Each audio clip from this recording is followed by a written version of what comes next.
This is lesson 13, speed things up or rate of reaction. We did 4 demos for you. The first one was Breath of Fire, where we took lycodium powder and first tried to ignite it in a pan or an aluminum pan, and then we also took the lycodium powder and then tried to blow it into a match.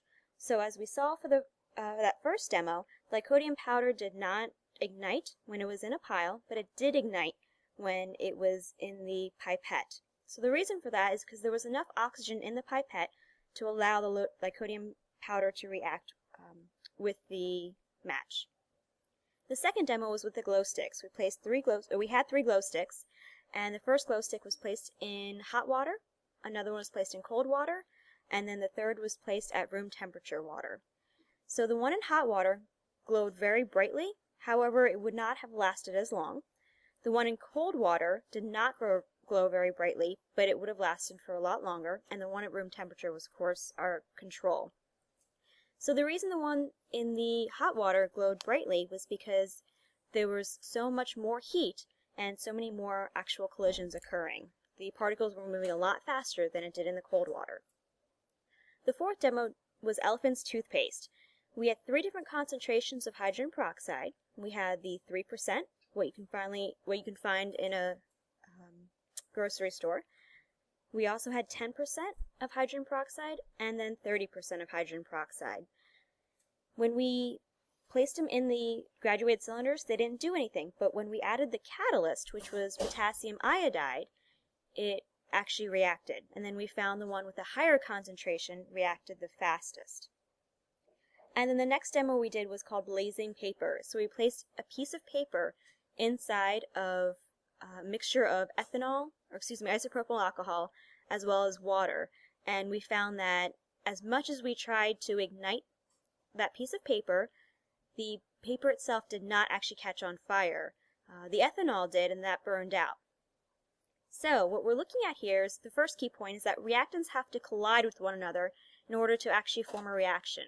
So the particles have to hit each other in the correct orientation, and in order to break those bonds and then form new bonds. So if you look at the image, we have reactants not facing the right way in the first one.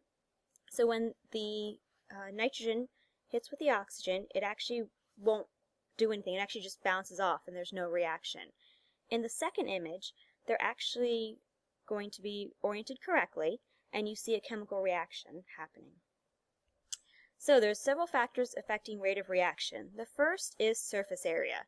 So the greater the surface area, the higher the rate of reaction. So if we look at our image here, so with our surface area, we can have a surface area that's actually a solid. It's a very low surface area. The particles are arranged in a nice, neat, orderly pattern. And then when we add in the reactants, we'll see what happens. We want to check to see how this happens within 15 seconds. So we want to see how many products actually form, or the percent of products. So here we have low surface area. It's in one solid block, and we'll go ahead and allow that to occur for 15 seconds. If you notice down here, you see percent of products. So we're almost halfway through, and only 70% of the products are actually formed. And again, we're seeing how much occurs at within a 15-second interval. So at the end of 15 seconds, only 87.5% of the products formed. If we start this over again, and this time increase the surface area, meaning this could be a powder that we crush up, and allow this to occur again for 15 seconds, we can notice that the products actually form at a faster rate than they did before. Within the 15 seconds, we'll actually find that almost all of the products will form, if not all of them. So here, 95.8% of the products formed within 15 seconds, and that happened just by crushing up the solid into a powder and increasing the surface area. Alright, so that's for surface area. The next thing we're looking at is mixing. So obviously we know that if we mix a solution together, the mixture the powder will dissolve more readily. The next thing we'll look at is temperature. Again, the demo that had the glow sticks, again in the hot and cold water, ended up showing us a nice reaction for temperature. So what we're going to do is look at our same demo again and start it all over again with we'll say we have low surface area. We're going to keep the temperature at 50 degrees Celsius and allow this to occur for 15 seconds. So at the end of 15 seconds, we see that only 87.5% of the products form. Let's start this over again, this time doing 100 degrees Celsius. So, only 87.5% of products formed at 50 degrees Celsius. Let's see what happens when we increase the temperature to 100 degrees Celsius. As you notice, the particles are moving faster. We have a higher average kinetic energy. And then at the end of the 15 seconds, 100% of the products actually formed. So as we increase the temperature, the rate of reaction occurs faster.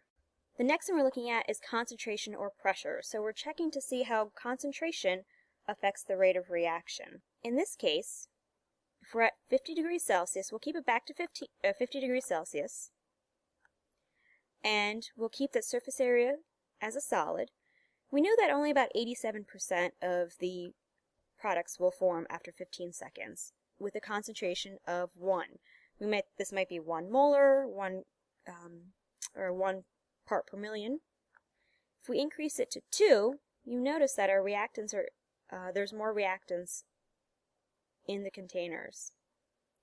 So if we press play, at the end of 15 seconds, we'll see that we actually end up having more of the products form. In fact, it only took about 7 seconds for 100% of the products to form as we increase the concentration. Alright, and the last thing to occur is energy. The more energy that you add into the reaction, the faster the rate of reaction will end up being.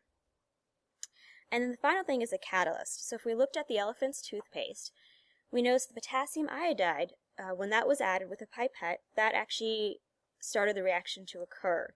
So if we look at a potential energy diagram, the solid black line is our reaction with the catalyst. It requires a lot more activation energy than the line, or the gray line, which is our activation energy with a catalyst. So when we add a catalyst, we actually decrease the activation energy. That's it. The end.